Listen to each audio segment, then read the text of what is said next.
औज़ुबिल्लाहिमिनश्शैतानिर्रजीम बिस्मिल्लाहिर्रहमानिर्रहीम। नाज़रीन, एक नई वीडियो के साथ हाजिर खिदमत हूँ और उम्मीद करता हूँ आप मेरी इस वीडियो को भी उसी तरह पसंद करेंगे, शेयर करेंगे और कमेंट्स बॉक्स में जाके कमेंट्स करेंगे जिस तरह मेरी पिछली तमाम वीडियोस को सराहा गया।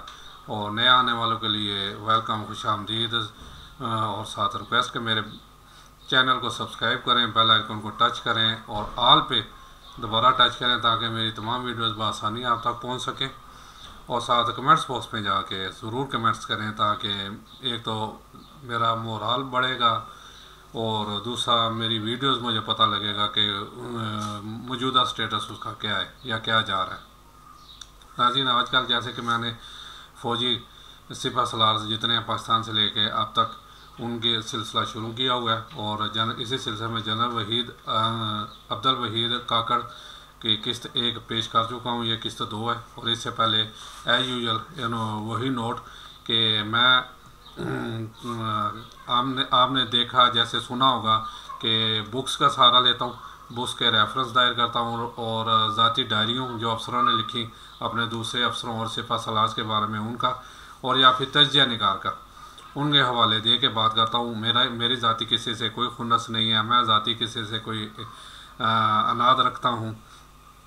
इसलिए जो मेरे सामने जो सच मुझे नज़र आता है मैं वही पेश करता हूँ, क्योंकि मैंने ये तहैया किया है कि अवाम तक इंशाल्लाह कोशिश करूँगा कि हतल इम्कान अपने तौर पर जो सच मुझे नज़र आए वो मैं पेश करूँगा आप लोगों तक। तो जी हाजिर खिदमत है जी एपिसोड 2।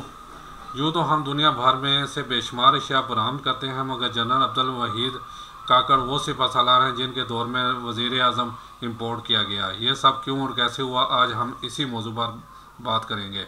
काकड़ फार्मूले के तहत सदर गुलाम इसहाक़ खां और वज़ीर आज़म या नवाज शरीफ की छुट्टी हो गई तो निगरान वज़ीर आज़म ढूंढने की ज़रूरत पेश आई। मतवक्का उम्मीदवारों की फहरिस्त 80 अफराद पर मुश्तमिल थी, लेकिन यके बाद दीगरे यह नाम किसी न किसी उम्मीदवार की तरफ से मुस्तरद कर दिए गए। तो जनरल अब्दुल वहीद काकड़ की हदायत पर DGISI lieutenant general Javed Ashraf Qazi एक जादूगर की तरह अपने हेड से मोइन कुरैशी का नाम निकाल लाए और इस पर सब मान गए। इसका सबब यह है कि अमेरिका बहादुर इस पर राजी, यानी जाहिर है जी वो तो अपने बंदे लगाने की कोशिश करता है ना। IMF के साबिक नायब सदर मोइन कुरैशी जो अमेरिकी ग्रीन कार्ड होल्डर थे, इस वक्त सिंगापुर में थे, उनसे रब्ता किया गया मगर मोइन कुरैशी ने यह अहदा कबूल करने से इनकार कर दिया। मोइन कुरैशी के इनकार पर लेफ्टिनेंट जनरल जावेद अशरफ काजी ने बैकअप प्लान के मुताबिक ज़िया-उल-हक के दौर के चीफ जस्टिस मोहम्मद हलीम को लाने का फैसला किया। जस्टिस हलीम अंदरूनी सिंध इस वक्त सफ़र कर रहे थे। कराची में ISI के एहलकारों को यह टास्क दिया गया कि इन्हें ढूंढ कर रब्ता करवाएं। इस दौरान आखिरी कोशिश के तौर पर मोइन कुरैशी से रब्ता किया गया तो वो कुछ हीलो हिज्जत के बाद मान गए। उन्होंने मान ही जाना था जी। और यूँ जस्टिस हलीम तक पैगाम पहुँचने से पहले ही निगरान वज़ीर आज़म की पेशकश वापस ले ली गई। मोइन कुरैशी पाकिस्तान पहुँचे तो न सिर्फ उनका कौमी शनाख्ती कार्ड तैयार हो चुका था, बल्कि उनके भाई बिलाल कुरैशी की मामनत से शेरवानी भी सिलवाई जा चुकी थी। आप अंदाज़ा करें यूँ काम होता है, यूँ यहाँ पे काम होता है। कैसे उनका कौमी शनाख्ती कार्ड भी, जो पहले उसे ज़रूरत नहीं थी, उनका कौमी शनाख्ती कार्ड भी बन गया और जो लवाजमात जो से चाहिए सब तैयार थे। पाकिस्तान में सब होता है जी, जिना पर नो लाल है, बात वही आ गई ना, ताकि वो पाकिस्तान के कौमी लिबास में निगरान वज़ीर आज़म का हलफ उठा सकें। मोइन कुरैशी इंतखाबात होने के फौरी बाद अमेरिका वापस लौट गए और इंतकाल होने पर वहीं दफन हुए।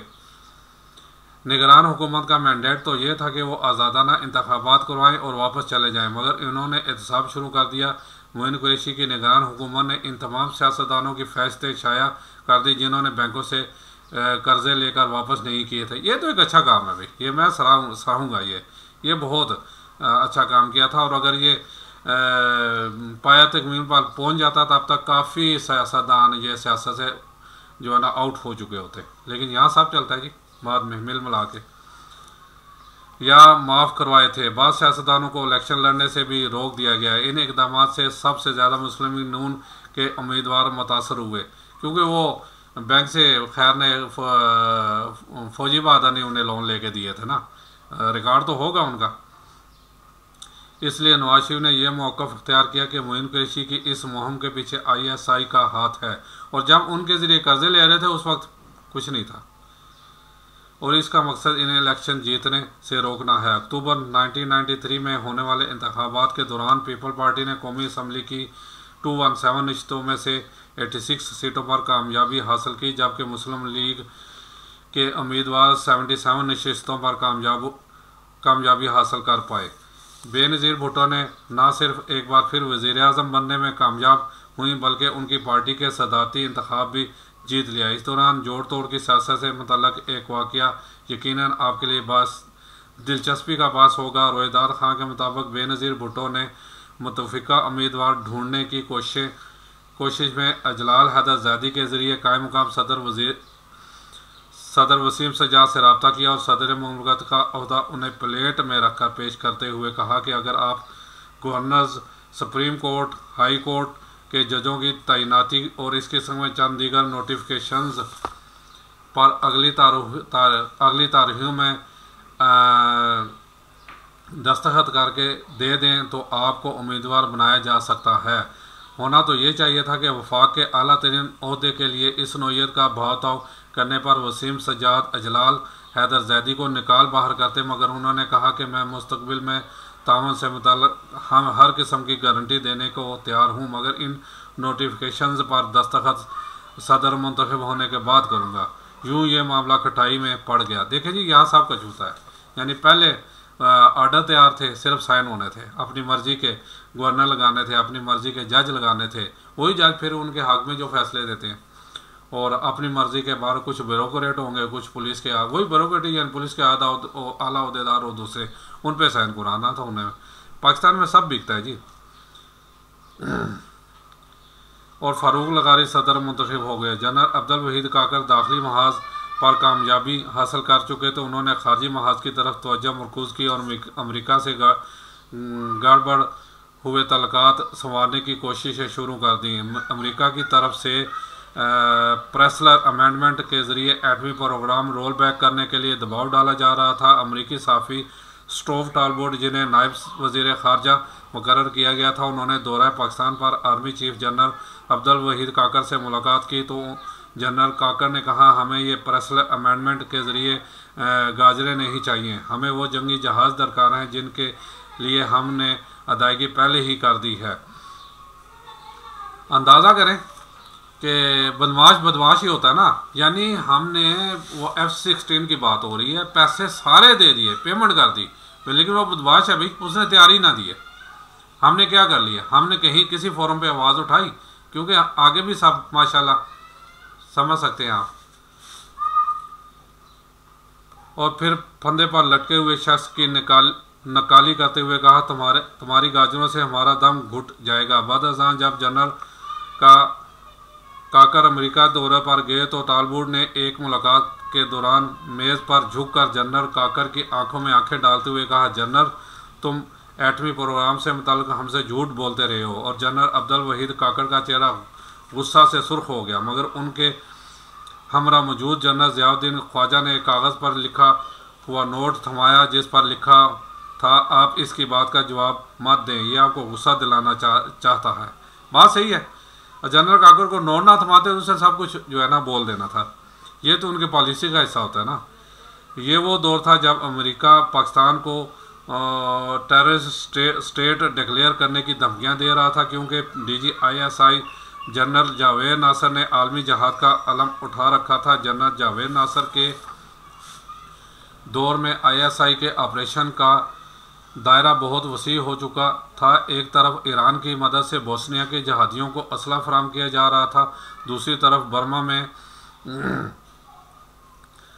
अराकानी मुसलमानों की मदद की जा रही थी। यहाँ तक कि ISI ने बैंकॉक ऑपरेशन के नाम से एक नया पेंडोरा बॉक्स खोल दिया था। अगरचा अमेरिका दबाव बढ़ने पर DGISI लेफ्टिनेंट जनरल जावेद नासर को बरतरफ किया जा चुका था, मगर अमेरिका डूम और की मसलसल रट लगाए हुए थे। इन मुश्किल तरीन हालात में वज़ीर आज़म बेनज़ीर भुट्टो अमेरिका गई तो वफाज पाकिस्तान को किसी कदर रिलीफ मिला, क्योंकि बेनज़ीर के अमेरिकी हुकाम से मुज़ाकरात के नतीजे में वफाज पाकिस्तान को PC-3 ओरियन एंटी सब मैरीन एयरक्राफ्ट मिले, एयर टू एयर और सरफेस टू सरफेस मिसाइल मसूल हुए, रेडार इक्विपमेंट मिला, कोबरा हेलीकॉप्टर के पुरजाजात के हसूल में कामयाबी हासिल हुई, कई मिलियन डॉलर की अमरीकी इमदाद के लिए भी बातचीत का आगाज़ हुआ। और ये सब उस वज़ीर आज़म का कारनामा है जिसे सिक्योरिटी रिस्क कहकर निकाला गया।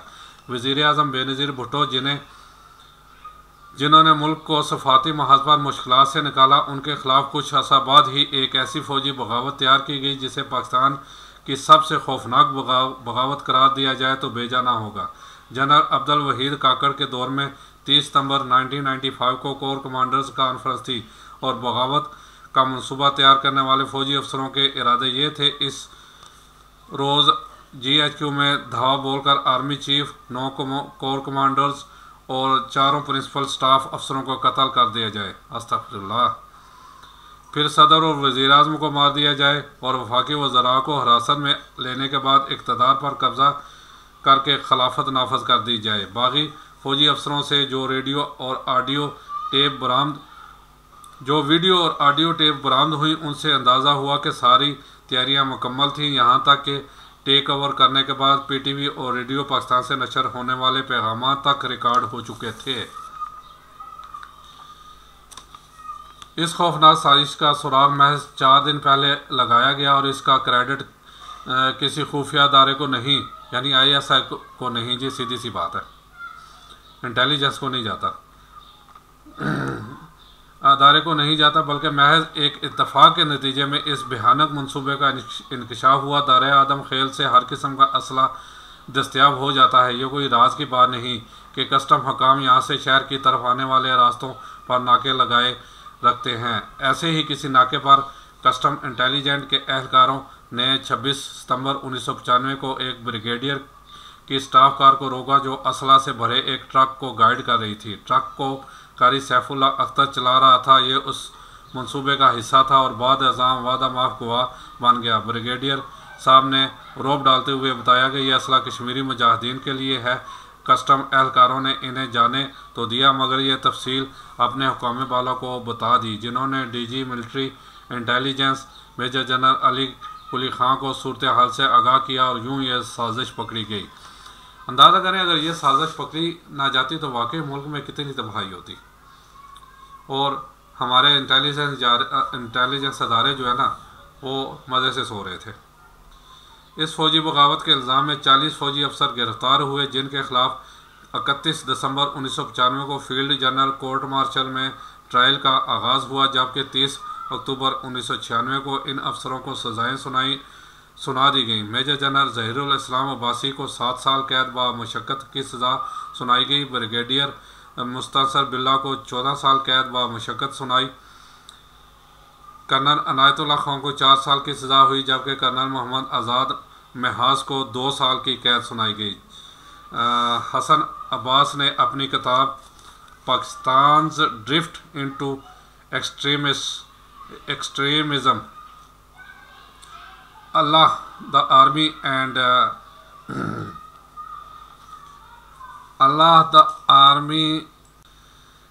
अमीराज वार ऑन टेरर में दावा किया है कि corps commander lieutenant general Ghulam Mohammad Malik भी इस साजिश में शरीक थे, मगर उनके खिलाफ कार्रवाई इसलिए नहीं की गई कि इससे आलमी सतह पर पाकिस्तान की बहुत बदनामी होती। जनाब, ये अगर किसी और मुल्क में होता ना, ये तुर्की का सामने जो अपना मिसाल सामने है, ठीक है, तो वो सारे इनको फांसी दे देते, लेकिन ये पाकिस्तान है, यहाँ सब होता है जी।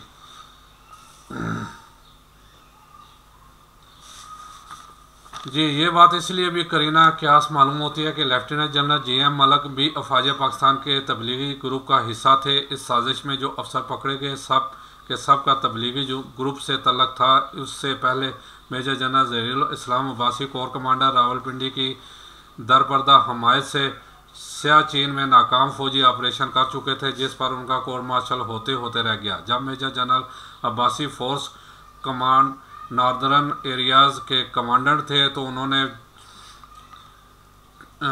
चौलान में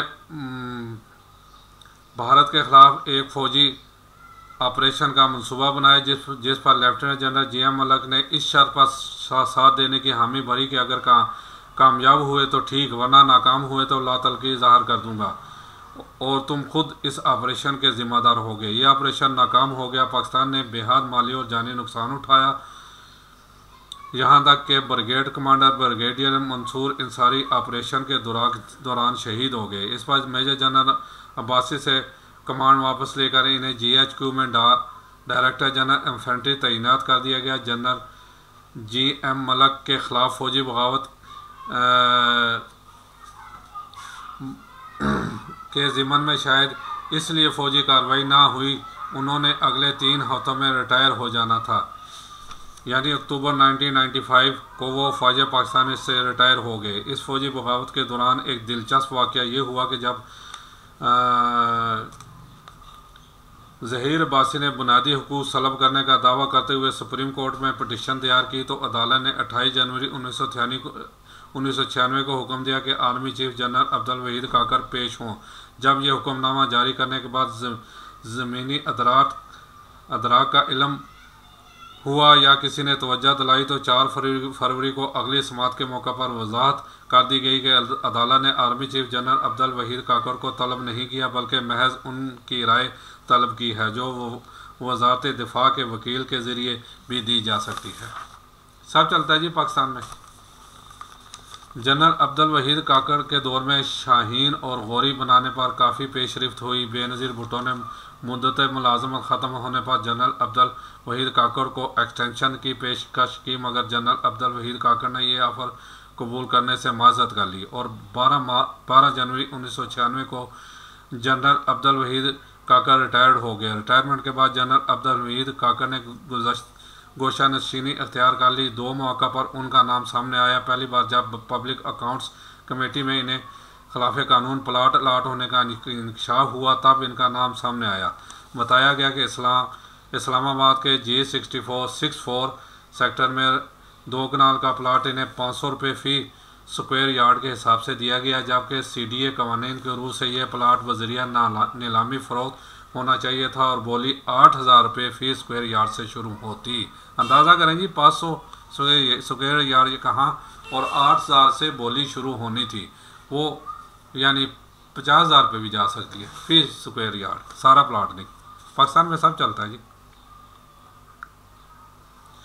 दूसरी बार जनरल अब्दुल वहीद काकर का नाम तब सामने आया जब वो परवेज़ मुशर्रफ के दौर में कोयटा के एक कैंप में शरीक हुए और लापता अफराद के साथ इजहार यकजहती करते हुए तशवीश का इजहार किया। एक रोज़ सहाफ़ी जनाब रऊफ़ कुलासरा ने जनरल बाजवा से पूछा, आपका फेवरेट आर्मी चीफ कौन रहा है? तो आर्मी चीफ जनरल बाजवा ने जनरल अब्दुल वहीद काकर की तस्वीर पर उंगली रख दी। ये है जनाब जनरल वहीद काकर के किस्त 2, और उसमें जो यानी किताबों का हवाला दिया और अफसरान बाला का भी। तो बाकी आप खुद नतीजा अखज़ कर सकते हैं जी, ये पाकिस्तान के आर्मी चीफ पाकिस्तान के मफाद में थे या बस ठीक है बराबर ही थे। एक नई वीडियोस के साथ फिर हाज़िर होऊंगा जी इंशाल्लाह। उस वक्त तक के लिए इजाज़त दीजिए। अस्सलाम वालेकुम व रहमतुल्लाहि व बरकातुहू।